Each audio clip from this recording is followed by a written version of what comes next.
Hello friends, আসসালামু আলাইকুম। কেমন আছো সবাই? তো দেখো, চলে আসলাম নতুন আরও একটা ভিডিও নিয়ে। তো এখন আমি রান্না করব আলু দিয়ে লাউ শাক ভাজি। আর তার জন্য তেল গরম করে ফোড়নে দিয়ে দিলাম রসুন এবং এটাকে সুন্দর মতো ভেজে নিয়ে এর মধ্যে দিয়ে দিব পেঁয়াজ মরিচ। এবার এটাকে মিনিট কয়েক নেড়ে চেড়ে এর মধ্যে দিয়ে দিব লবণ এবং হলুদ।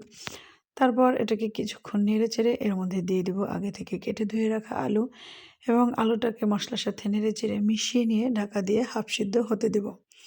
তো দেখো, আমার আলুটা সিদ্ধ হয়ে গিয়েছে। তো এবার এটাকে নেড়ে ছেড়ে এর মধ্যে দিয়ে দিব আগে থেকে কেটে ধুয়ে রাখা শাকগুলো। তো শাকগুলোকে সুন্দর মতো মিশিয়ে নিয়ে এটাকে আমি ঢাকা দিয়ে দেবো কিছুক্ষণ সময়ের জন্য সিদ্ধ হতে। তো এই তো আমার শাকগুলো দেখো সুন্দর মতো পানি ছেড়ে দিয়েছে।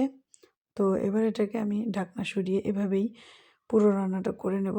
বেশ কিছুক্ষণ সময় ধরে এটাকে নেড়ে চেড়ে ভাজি করে নিলেই রেডি হয়ে গেল আমার লাউ শাক দিয়ে আলু ভাজি। তো কেমন হয়েছে আমার রান্নাটা প্লিজ কমেন্টে জানিও সবাই।